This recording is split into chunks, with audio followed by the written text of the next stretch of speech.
You can't go 5 minutes these days without somebody talking to you about AI, whether you're at a conference, a meeting, reading something, watching something, wandering down the street. So rather than all that hyperbole and confessional discussion, let's just get somebody who can set the record straight. Let's bust a few AI myths and get somebody in who's actually been using AI and in fact consulting on AI for the last few years with organisations. Jake Bird. Jake, welcome. Great to see you. Thank you for having me. Now, listen, let's warm you up straight away and take you back that 3 years you've been working in AI. It feels a lot's changed. We've gone from perhaps a CMO and a marketing function where they're understanding what the hell this thing is to primary use cases to we're led to believe it's being, yes, in it, we've got it, mate, completed it. What's the reality? Are we still talking myth or is AI now embedded in most marketing functions? I don't think it's embedded at all. I think the stat I saw is fewer than 5% have really embedded it effectively as well. There's so much misinformation, I would say, online. There's a lot of hype, as you say. There's a lot of vibes going around about what AI can do. And the reality is you can't just give these tools to people and then it actually give good work back to you. They just don't work like that fundamentally. The architecture, I've spent a lot of time really understanding how the technology works and then testing it in order to understand how to use it.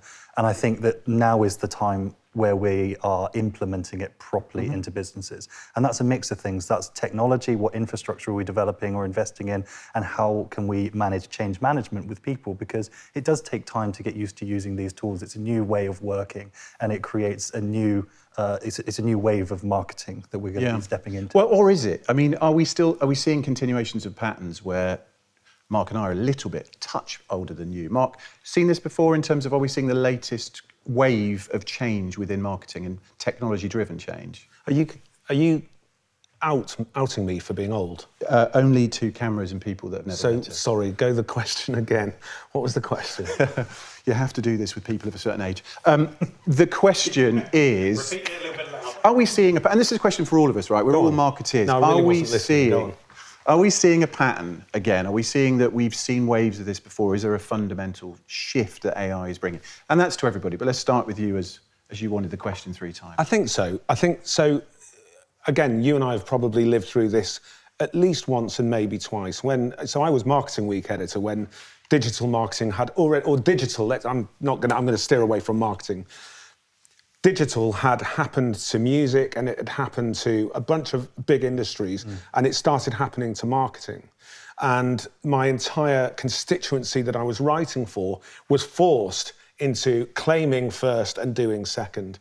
And I think that's where we are. I mean, there's no doubt though, AI can be, and is transformational. It's changing structures, processes, workforces, possibilities. I think where I get to is that there is a need to scale, a need to understand, a need to implement, but also in my world, a lot of my people are feeling forced to use it for the sake of claiming, and I think that's where people like you come in. Yeah, so Jake, there's almost a Shakespearean, some are born with AI and technology, some really achieve AI technology, which may be you, to take our kind of Shakespearean tone, and some have technology thrust upon them. And to what he's just said, is there an element of organisations you work with where they're just feeling the pressure of we better get AI?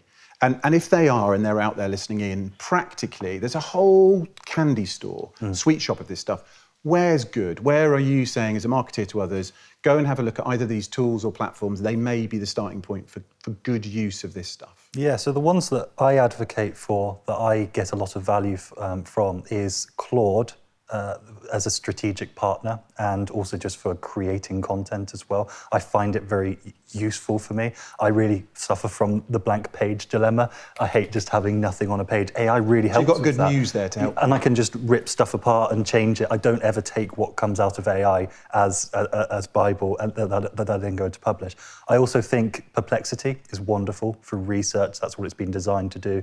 And finally, I think Gemini, Google have really stepped up their game in the last 6 months with 2.5 Pro and Nano Banana. And they've got this whole suite of AI tools for the £18.99. So I think those would be my 3 ones to start with. And anything we want to, Shania Twain, don't impress me much. We want to avoid like the plague in terms of if you're starting this journey that you just go, either, not necessarily to do a tool down, but a use of AI that you think maybe that's not the right starting point. This is maybe a hot take that I'm going to get a lot of. We like hot for. takes. I think anything that's labelled as an agent in marketing is an issue. Ultimately, this is just another layer of software that sits on top of the LLM and controls it. These are all LLM being a large language model. Sorry, so Okay. GPT being a good example Okay, great. of an LLM. The agent is a tool that sits on top of that controls the LLM. It has inputs. It's told what it needs to do, how to process information, what it's responsible for. A true agent makes decisions autonomously, without a human involved. In marketing, because all of these models are just done based on predictive, what's going to come next, that means that you're stripping out innovation and human nuance. So whenever people say about agentic AI in marketing, I get very cautious about that, because then you're just going to be accelerating more of the same of what other people are talking about instead of adding fresh new ideas in. But agentic AI in other fields and disciplines feels okay. It's just marketing where you'd hope for some creativity and left thinking. Yeah. Proper agents work incredibly well in deterministic workflows. Whereas marketing, as we all know, is not a deterministic workflow. The processes are deterministic, which means that we can use AI to help us to accelerate our thinking.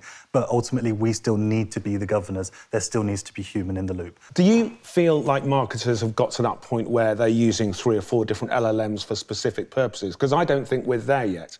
And it follows on to the question, content shouldn't be the sole purpose of AI, right? It should be workflows and processes. Yeah. So how quickly do you think we're going to evolve to the point where we can use Claude, Perplexity and Gemini for 3 different things? You've got 3 different LLMs open on your laptop during the day.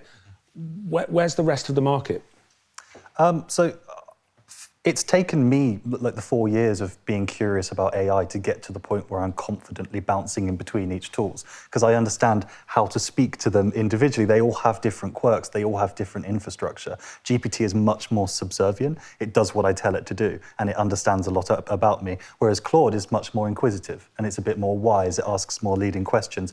But it needs does take time to get to the point where you're using those tools confidently. But it needs that curiosity, right? That's your starting Yes. point for it. And you're, with great respect, you're an outlier in terms of you've gone on that journey. But let's bring you two in as, if I may, more average marketeers when it comes to the AI journey. Wow. Average Where is does probably that the best resonate? compliment I've ever had. Well, absolutely. I mean, if we talk about average, I mean, I think there is some truth to that term. I'm a fractional CMO, and I think it's not just curiosity, but it's also time that you need. I work with a number of different types of businesses in the B2B space, industry sector agnostic, and all of them truly are a snowflake. So they all have different needs. So I think first and foremost, when you talk about sort of AI and what tools they need, it's actually about understanding, well, what's the value that they're hoping to derive in the first place? And almost working backwards.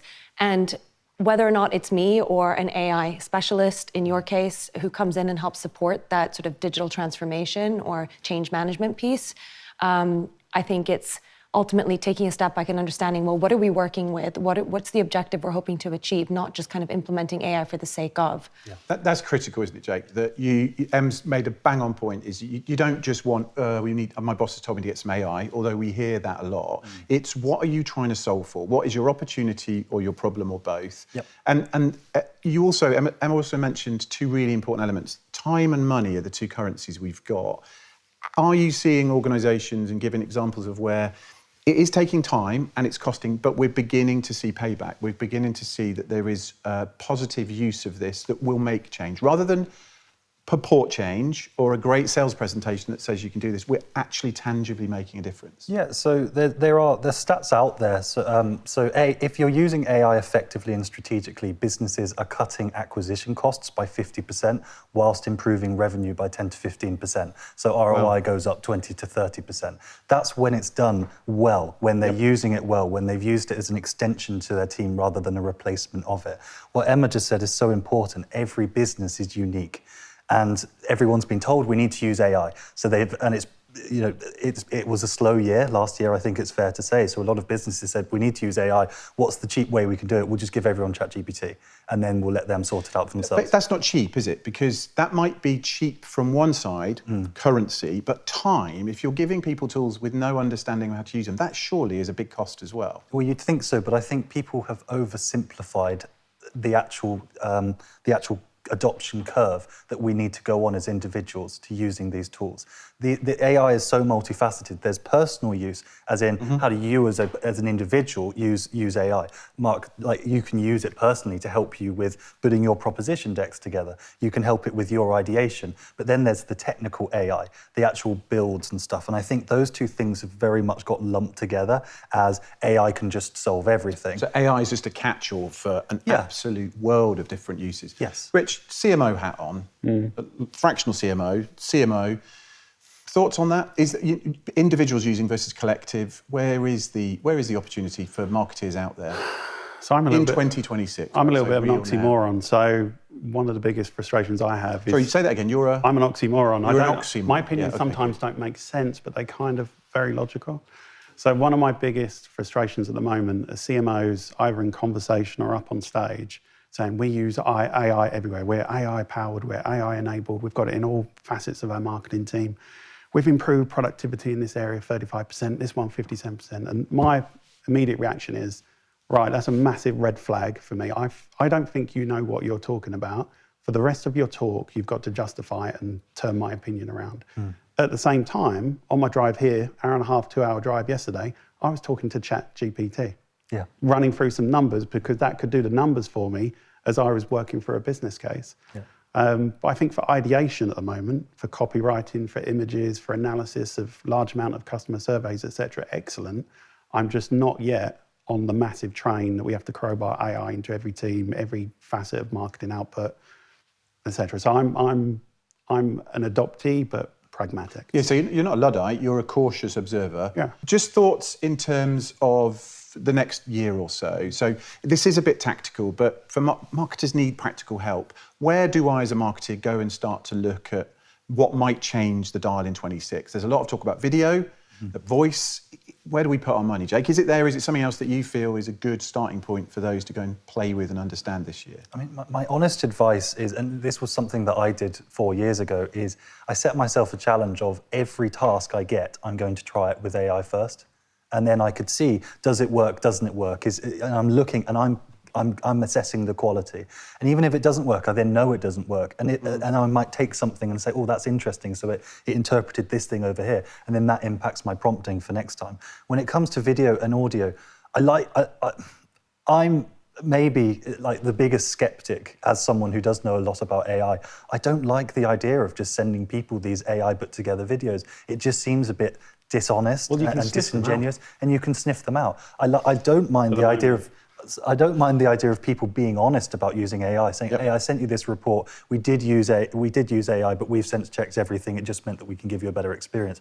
I don't mind that, and so I think for me the more exciting stuff comes with the predictive AI. So where you can have AI looking at socials, so you can almost preemptively say, "This is where the market's going. This is what's interesting. Let's account for this in our messaging or develop a product." So rather than react, we can be kind of semi-proact in terms of it. And just another thought, back to Richard's point around that. I'm cautious.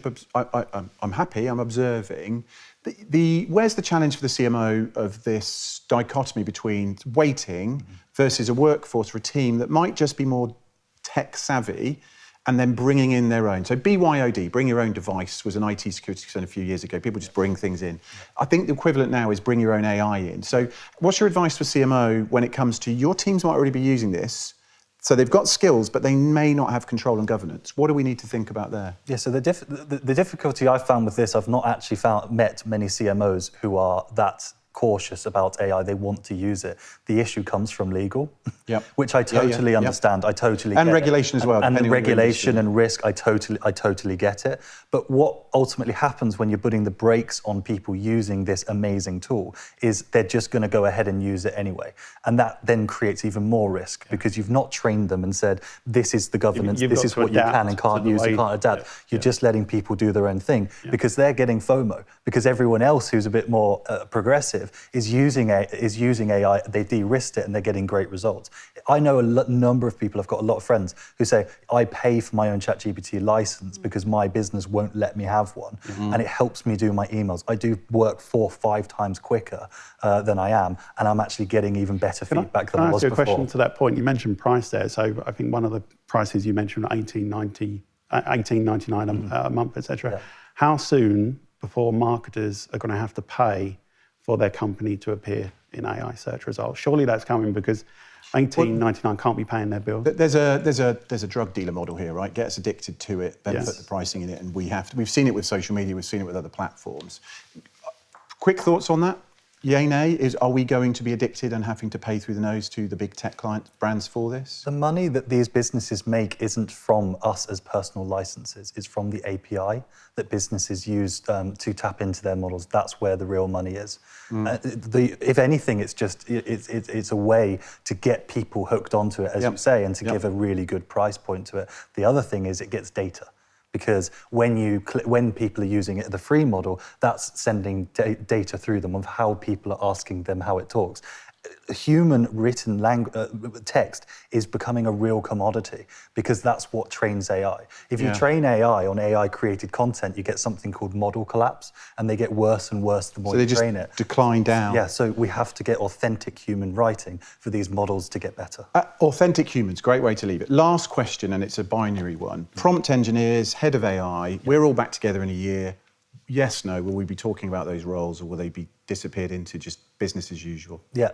Yeah. So one word from everyone. I think that there will be head of AIs. I don't think there will be prompt engineers. Maybe. Anyone else?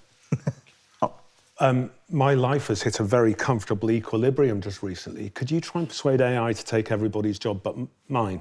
Is it possible just to leave mine alone? So we should stop the recording Like at I that said, we can point test if it. we want that to not cause us problems. So for you two, just last wrap, yes or no to that? Will we see this as business as usual? Yeah, and we are going to see more and more AI job titles, just like we had head of diversity, head of metaverse, head of ESG. Goes in cycles. People try and build an identity, they jump on the train.